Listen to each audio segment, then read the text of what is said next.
Good morning and welcome. My name is Nicholas Petrarca, and I'll have my panelists introduce themselves. I'm Art Searle. I'm a teacher here at the high school. I'm Jim Alves. I'm the assistant principal at Exeter West Greenwich High School. So essentially, the reason why we are gathered here today is to talk about language and how language has changed in high school, and maybe certain things you would hear 10 years ago versus stuff you wouldn't hear now. So Mr. Alves, how do you think language has changed, or just language in high school? What do you think about it? Well, I think language in high school is like two pieces to it. A lot of it comes from the media and what's on television today and what kids are listening to and the songs that they're listening to off of their phones or iPads or whatever they're listening to. So there's the piece that comes from the media and the outside, and then there's the home piece. In home, I think kids try and communicate with their parents on the same level. So they'll call their parent by the first name, and then they transfer that into the schools. When they see an adult, they'll call them, Searle or Alves rather than Mr. Alves and Mr. Searle. That was a big change I noticed that I just wasn't accustomed to, when you first started working here. You're 100% right. The whole music, and I think the culture plays a big factor into it. Culture is changing, and you look on TV, things are getting more vulgar in language, and that's shining through. How about you, Mr. Searle? What do you think about language and how it's changed? Well, you and I have shared conversations about where I'm coming from with this, and I know that in my classes, I basically tell my kids, this is a professional environment. I want you to conduct yourselves as professionals. I want you to speak as professionals. And to some degree, that does happen that way.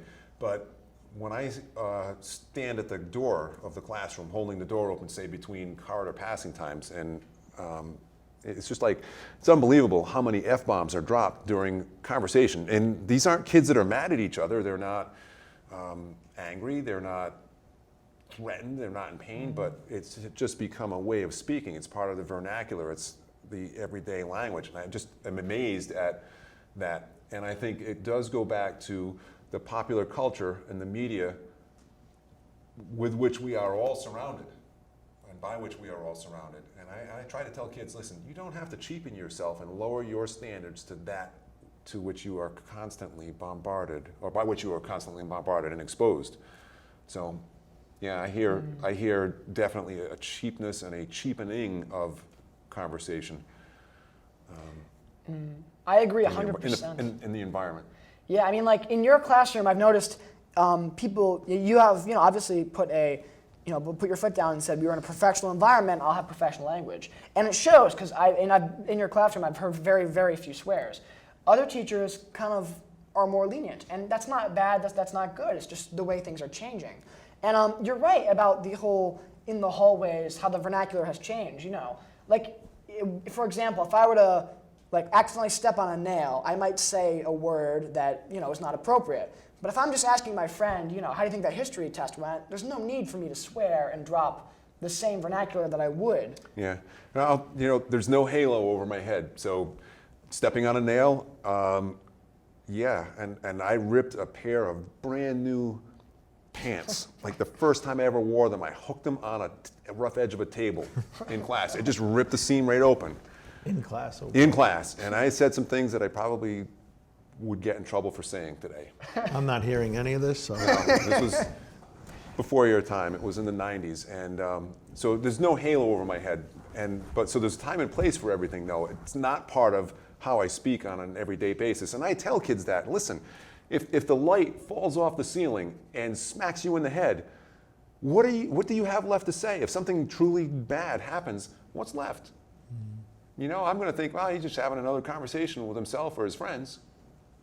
So it's kind of there's a time and a place for it, and you don't always have to cheapen and lower your standards. You're right. So how about Mr. Alves? What do you think about the hallways and passing time? What stuff do you hear then?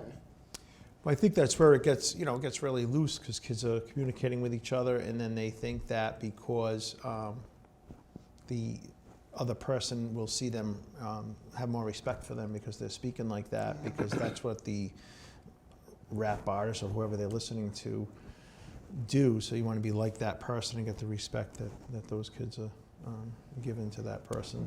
You're right. We'll discuss more about this after our short commercial break. Stay tuned.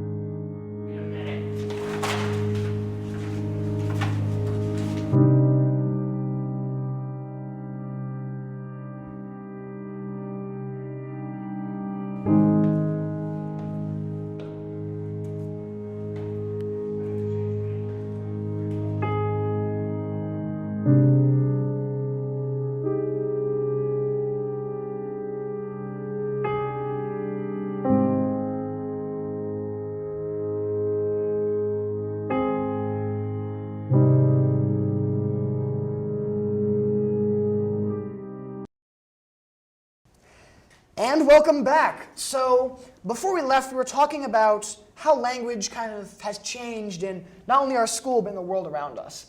Now, Mr. Alves, what do you think about like the culture we live in about language? You know, how's that changed? Well, I think it's even the TV shows, they have a lot more foul language, but sexual innuendos and everything, that it makes it difficult in this day and age. I have two sons, an 8 and 9-year-old. It makes it difficult to even just sit down and watch TV with them, the news, because you're always worrying about what someone's going to say or do.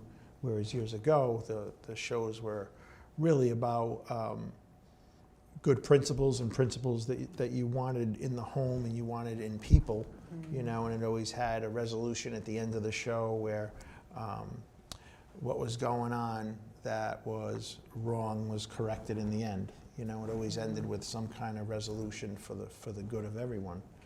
So it's hard, you know, you don't even know what to put on. Even the cartoons have sarcastic, you know, bad words in them, as my kids would say. So, I mean, you really got to watch what's out there, but it is actually, I don't want to say, it's kind of like, I don't know, it's making the person's mind conscious of all those words to the point where they start using them. We're giving them to kids at a young age. I think my biggest thing is the radio. Like the radio, modern music, if you guys sit down and listen to modern music, you might think of it as it's just pop music.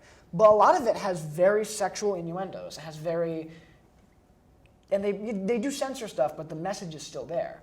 I mean, you can censor the word, that doesn't mean the meaning is gone.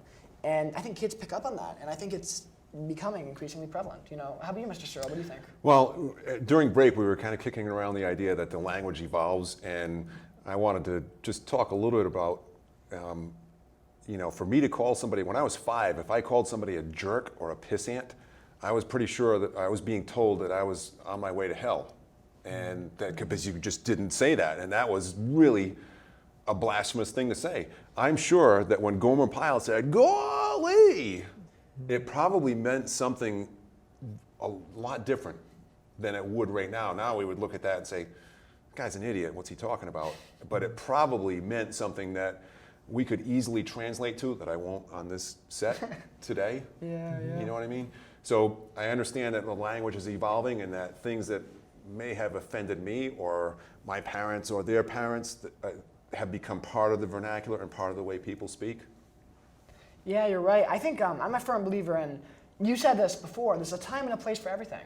And I think, like in school, like the culture is changing. And I get it's more prevalent in our society, I do. But the people need to realize the stigma of the words that they have. One thing that I noticed was there were some racial slurs in the school. Were some. But then we started the We Are One campaign. And sure enough, I haven't heard those words at all. Ever since we made people aware of the fact that they were not good words, and we said, hey, you can't say this, they picked up on that, you know? And I think that's another thing that we need to kind of, you know, work towards, and, you know, if that makes sense. How about you, Mr. Alves? Like, what do you think about that? Well, it's what you promote. Like, people aren't conscious of what they're saying and what they're doing usually all the time. There's a lot of subconscious that you just kind of like a knee-jerk reaction, even with your words, that you're not even aware of what you're saying. A lot of times I walk up on kids at the cafeteria, I say, you need to watch your language, but they don't even really realize what they're saying, because that's just part of the sentence. You know what I mean? Yeah. So and when a kid does slip in class, I'll usually say, careful over there. Oh, sorry, I didn't even know it. And they don't, because it's just been ingrained, and it's hard to undo something you've done so many times. And I don't really knock the kids either, because it's the culture, it's the language they're learning. You know, like when a baby's born, it learns language from its surroundings. So if your surroundings are just constant words that aren't appropriate, then there's a good chance that's what your language is going to become, or how you're going to speak, especially in an agitated state. Yeah, you're right. Yeah, like a kid is born, and you can't really blame them for that. You know, I understand that completely. You know, Mr. Searle, like, what do you think about like when a kid is raised in that sort of environment, that language, that's all they hear? Well, I would hope they'd have the opportunity to hear other types of discourse and other types of ways that people can express anger. I think it's really cool to be in an audience where there's a really powerful speaker just eviscerate somebody or some idea without once saying anything wrong, but have an argument that is so powerful and be so articulate and well-spoken that they can just completely disembowel your idea and not ever once have to throw a curse at you.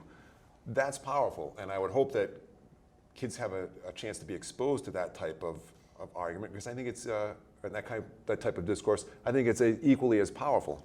You are 100% as belting right. out a curse. Yeah. I remember we were talking about this before break, and I really thought about it.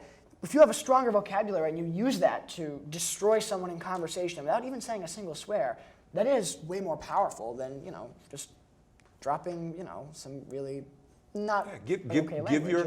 Give your opponent or give your audience the chance to wonder, wow, did he just, I just got slammed. Yeah, exactly. Make them think about it.